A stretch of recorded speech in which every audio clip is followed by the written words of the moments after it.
Bueno, vamos a la palabra de Dios, mis amados hermanos, en el Evangelio de Mateo. Mateo, el ex publicano, un hombre que era publicano, servidor a favor del Imperio Romano, un hombre de recursos que hizo banquete cuando Jesús lo llamó, pero también lo encontramos en la cual Jesús, dicen los estudiosos bíblicos, cuando Jesús hace la explicación del fariseo y del publicano, hace referencia a Mateo, que aunque tenía las comodidades económicas, es como funcionario a favor del Imperio Romano y estaba bajo las órdenes de Zaqueo. Zaqueo era el nombre de él, pero también saqueaba. Y que después vemos que devolvió todo, ¿no? Si alguno es robado, muestra la gracia, ¿no? ¿Quién devolvió? ¿Saqueo?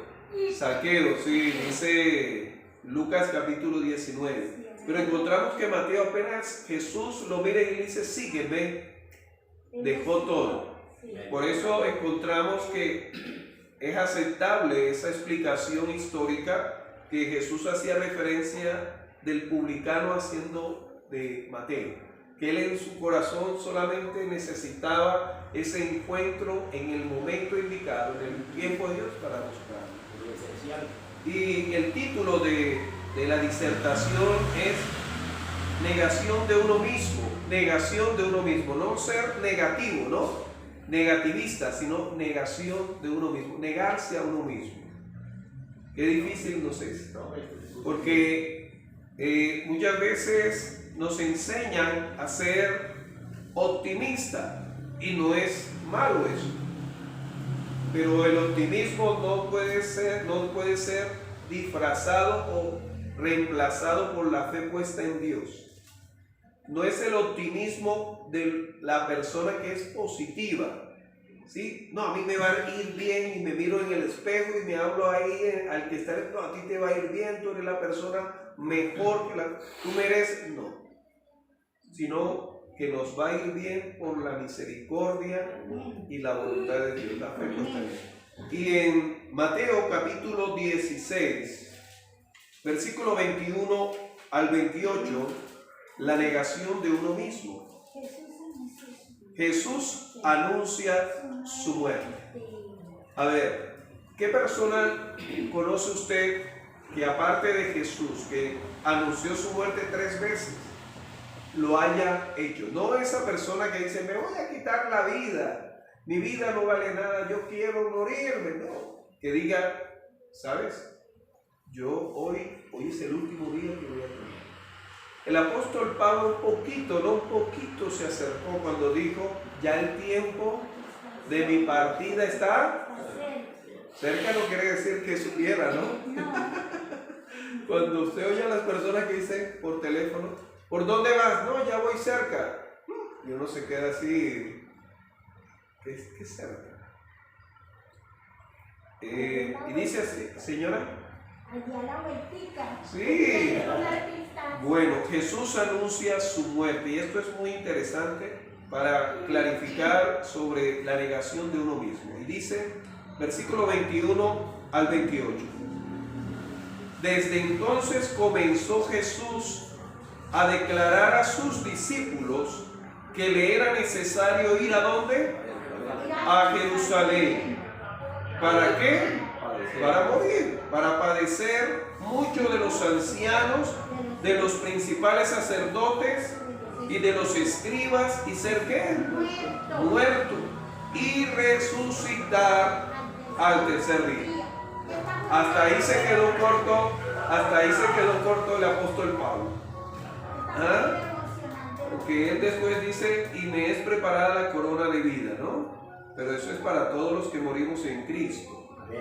Pero la manera como Jesús habla de esa manera tan clara y detallada y se cumple tal cual. Dice el versículo 22.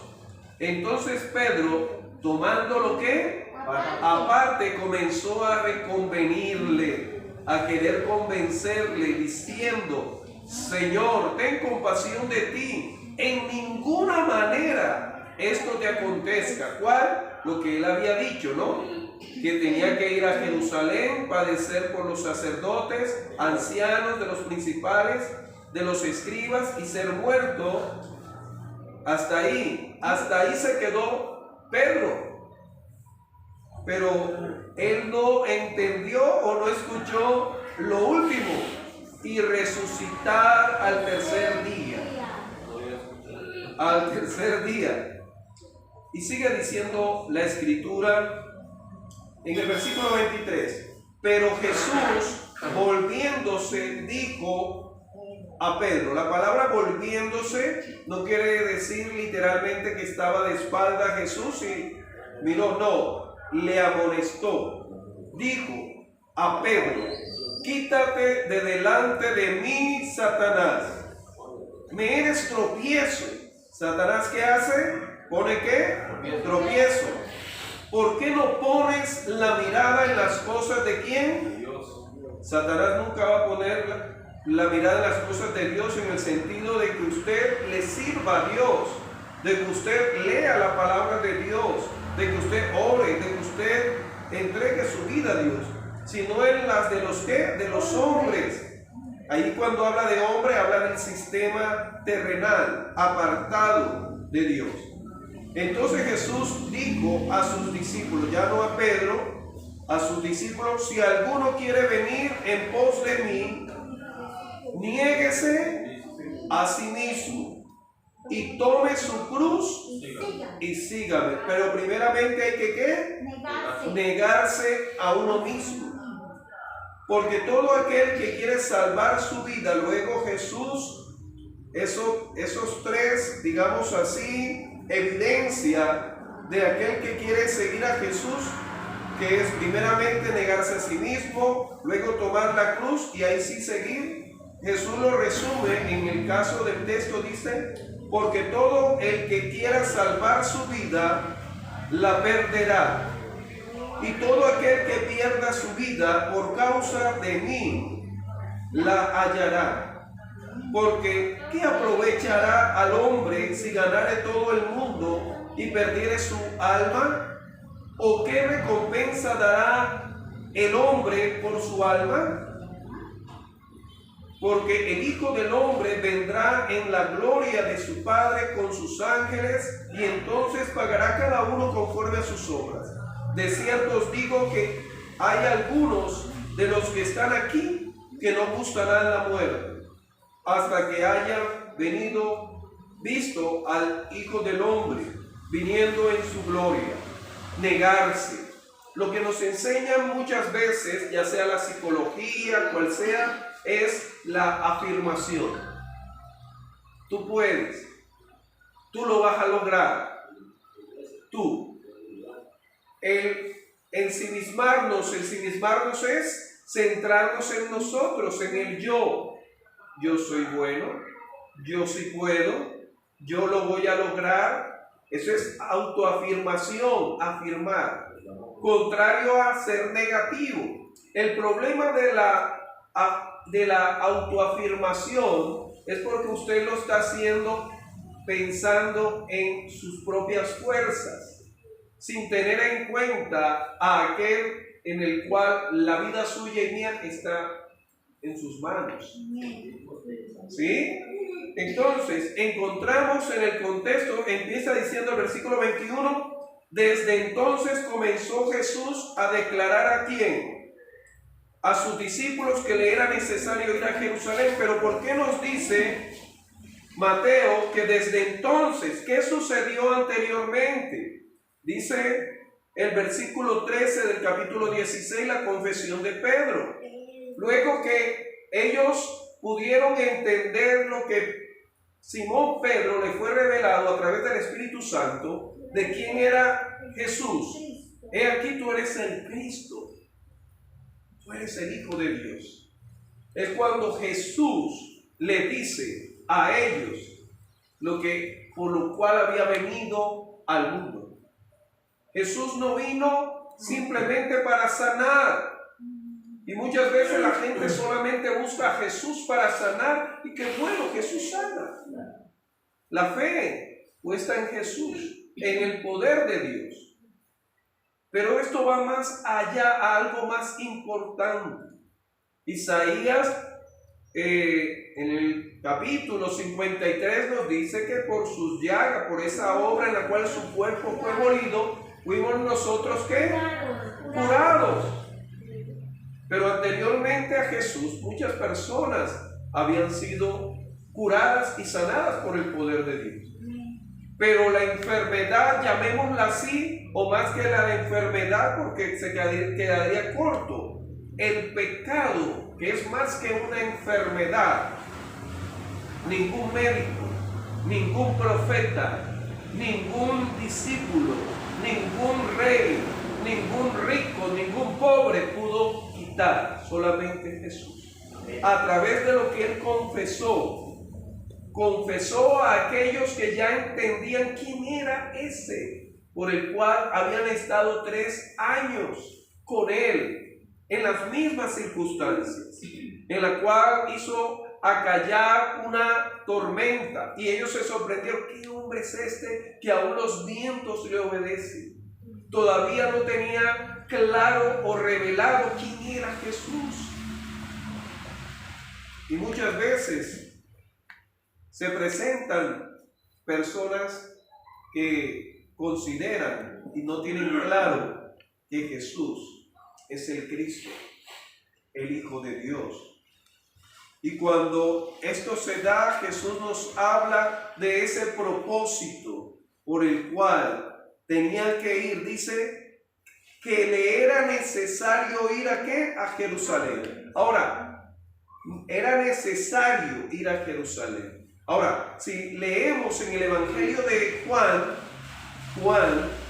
rápidamente, encontramos una necesidad humanamente.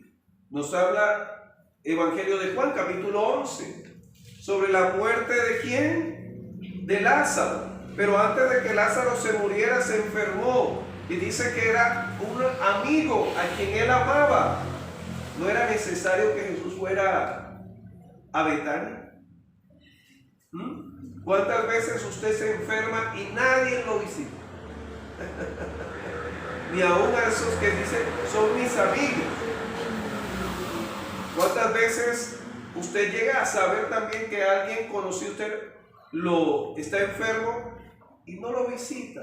Pero usted dice, no, pero oré por él, oré por ella. Son necesidades terrenales que son significativas e importantes, sí. Pero en el caso de lo que nos dice Mateo y nos habla sobre que le era necesario ir a Jerusalén, no era una necesidad como las anteriores en la cual Jesús había ido a Jerusalén. La Biblia nos dice cuando Jesús fue llevado a Jerusalén para ser presentado. Nos dice luego la Biblia que lógicamente fue llevado muchas veces, y después cuando tuvo 12 años fue llevado al templo. Y nos dice que de igual manera ellos iban a Jerusalén.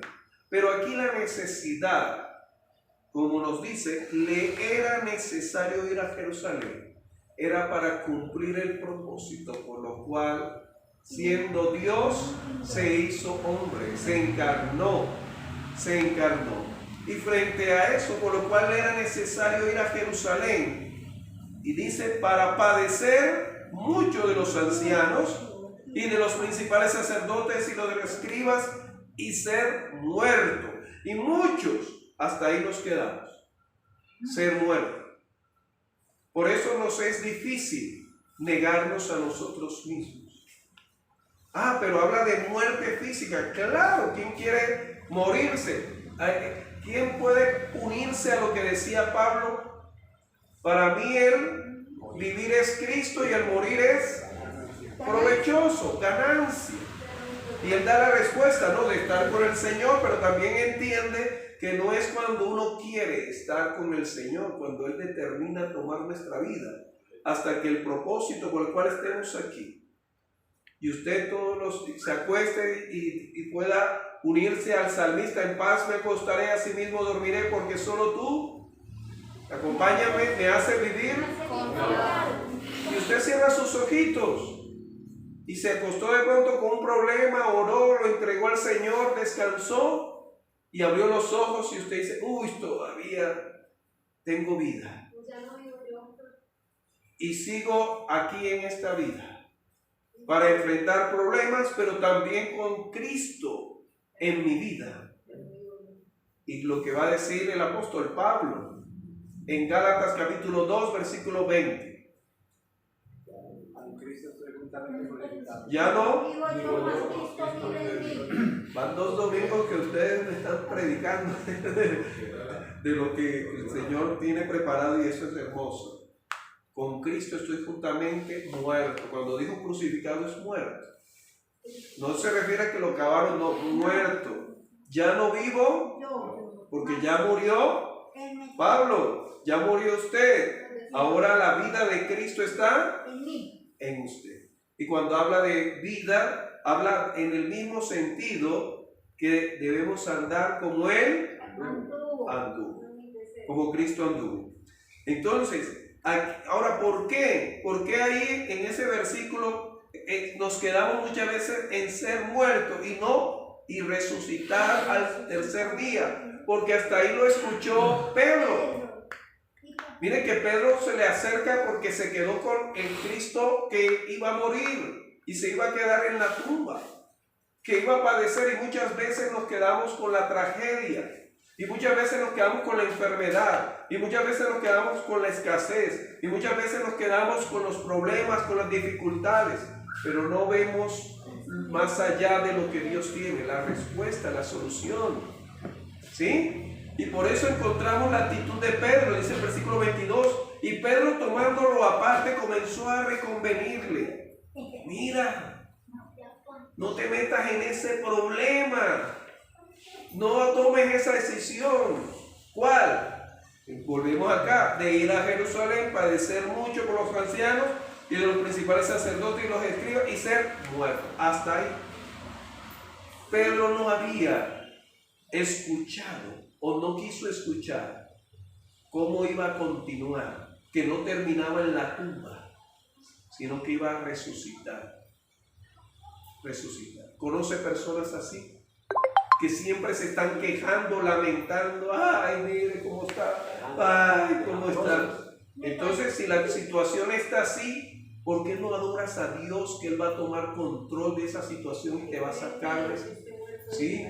El salmista decía, pacientemente, ¿qué? ¿Me quejé o esperé en quién? Esperé en Jehová, no me la pasé quejando. ¿Y él qué? Se inclinó así. La palabra inclinar es una metáfora que quiere decir y me respondió, me atendió y escuchó mi clamor. Que Dios nos ayude a no quedarnos como humanamente vamos a incurrir como Pedro. Y no podemos quedarnos ahí. Mi hermana, te escucho. Doctor, sí. Allí vemos que, vemos que siempre el Señor dijo, me es necesario ir a Jerusalén. Y siempre esos 3 que lo habían perseguido toda su vida de ministerio, allí iba a ser por él, por ellos, por esos 3 que son los sacerdotes, los ancianos y los escribas. Ellos siempre estuvieron presentes para acechando a Jesús. Sí, señor, cogerle en algún punto, en alguna tentándole. Sí, señora. Y por eso nos dice la forma como Pedro solamente se quedó en que Jesús iba a morir. Y luego nos dice la Escritura, pero Jesús le dijo a Pedro, de la siguiente manera, quítate delante de mí, Satanás. ¿Me eres qué? Tropiezo. Satanás va a poner tropiezo.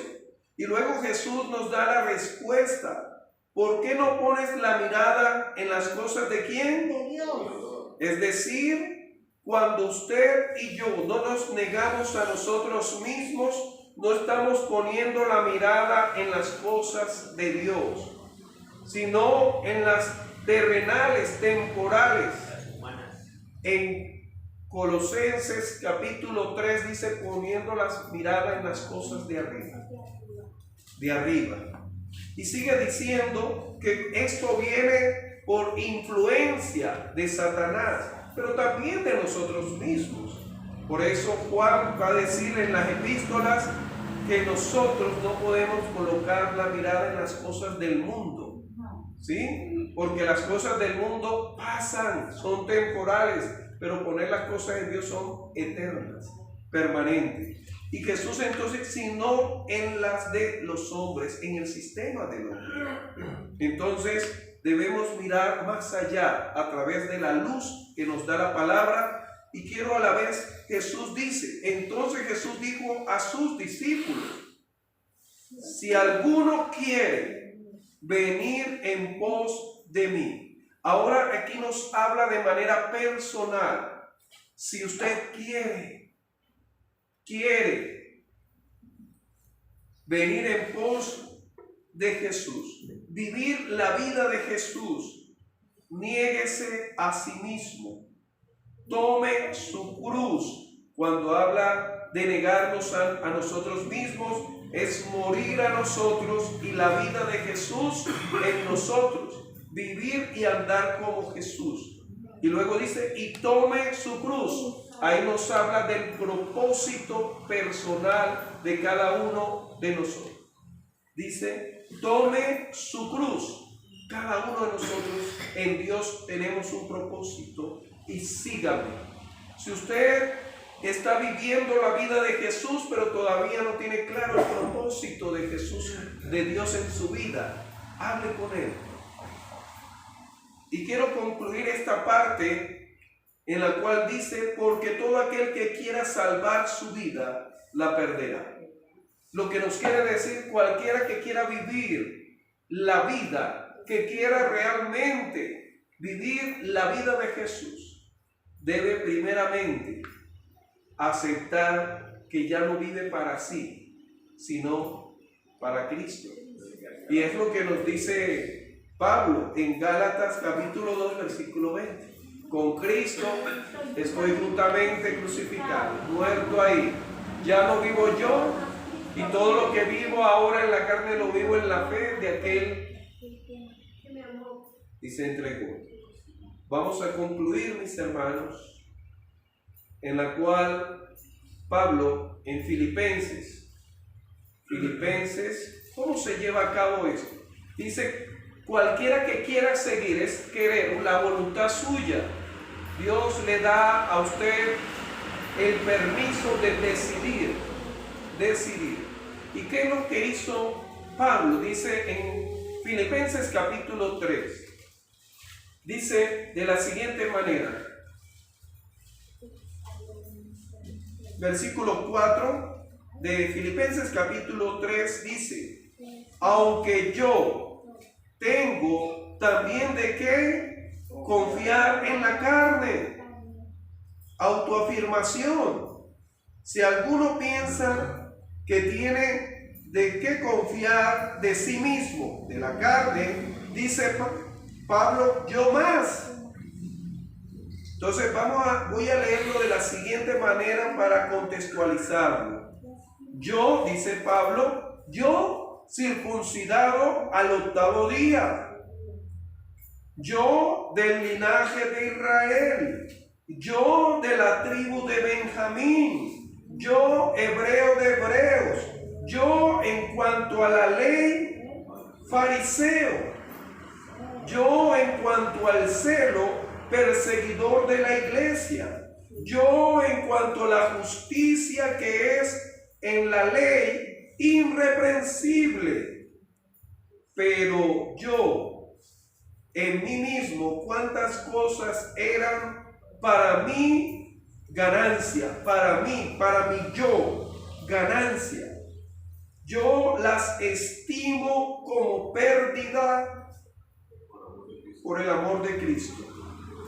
Y ciertamente yo aún estimo todas las cosas como pérdida por la excelencia del conocimiento de Cristo Jesús, mi Señor. Ahora habla de señorío, de pertenencia. Ya no se pertenece, sino Cristo le pertenece. Por amor del cual yo lo he perdido todo. ¿Usted ha perdido todo? Le presento a alguien que perdió todo. Lo he perdido todo y yo ahora lo tengo por basura, por desecho, para ganar a Cristo, para tener la vida de Cristo y ser hallado en Él, en Cristo, no teniendo mi propia justicia, no teniendo mi yo, primero yo, segundo yo, que es por la ley, sino la que es por la fe de Cristo, la justicia que es por Dios por la fe, a fin de conocerle y el poder de su resurrección. ¿Y qué dijo Jesús en lo último, por lo cual iba a ir a Jerusalén, iba al tercer día? ¿Qué? A resucitar. Y Pablo dice, y resurrección. Él no se quedó con la muerte. Él entendió el mensaje de la resurrección. Resucitar. Resucitar. Y dice, y la participación de su padecimiento. Jesús habló de padecimiento. Y llegando a ser semejante a Él en su muerte. Pero primeramente habló Pablo de ¿qué? De la resurrección. De la respuesta dada por Dios en el propósito de Jesucristo. No se quedó en la tumba. No, el Señor no se queda con los problemas. Por eso Él dice, echa sobre Jehová tu carga, que Él te va a sustentar. En nada estéis afanosos. Él conoce. Y por eso también concluye el apóstol en su muerte, si en alguna manera llegase a la resurrección de entre los muertos. Y luego dice, no es que lo haya alcanzado. Y por eso, luego en Gálatas, ese que hablaba del yo, termina diciendo, ya no vivo yo, sino la vida de Cristo. Y el negarnos es diario. Y él utiliza la frase, todos los días muero, me aparto para vivir la vida de Cristo en mí. Amén.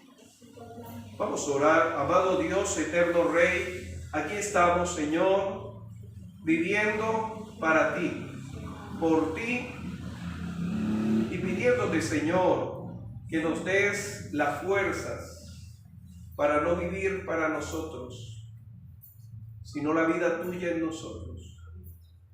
Te lo imploramos, Señor, te lo imploramos, te lo suplicamos. Solamente lo podemos llevar a cabo a través de la guianza de tu Santo Espíritu. Solamente lo podemos llegar a saber a través de tu palabra, que es verdad. Señor, sabemos que mientras estemos en este mundo vamos a padecer, vamos a vivir alegrías, vamos a vivir abundancia, pero también escasez. Vamos a morir físicamente, pero principalmente sabemos que tenemos una transformación, una resurrección. Gracias porque estábamos muertos espiritualmente y tú nos resucitaste juntamente con Cristo. Y ahora somos hijos e hijas tuyas, Señor. Ya no nos pertenecemos, Señor. Nuestra vida está bajo el señorío tuyo. Señor Dios, y de igual manera tu palabra dice que nos separará del amor de Dios. Hambre, persecución, escasez, abundancia, ni lo alto, ni lo bajo, ni lo profundo. Señor, nada nos separará del amor de Dios que es en Cristo Jesús, Señor nuestro. Ayúdanos para ayudar a otros, guíanos para guiar a otros. Ayúdanos, Señor, a negarnos, Señor, a morir todos los días a nosotros y cumplir el propósito tuyo en nuestras vidas, llevar la cruz y ahí seguirte hasta que tú nos llames o hasta que tú vengas. en el poderoso, glorioso nombre de Cristo Jesús. Amén. Amén y amén.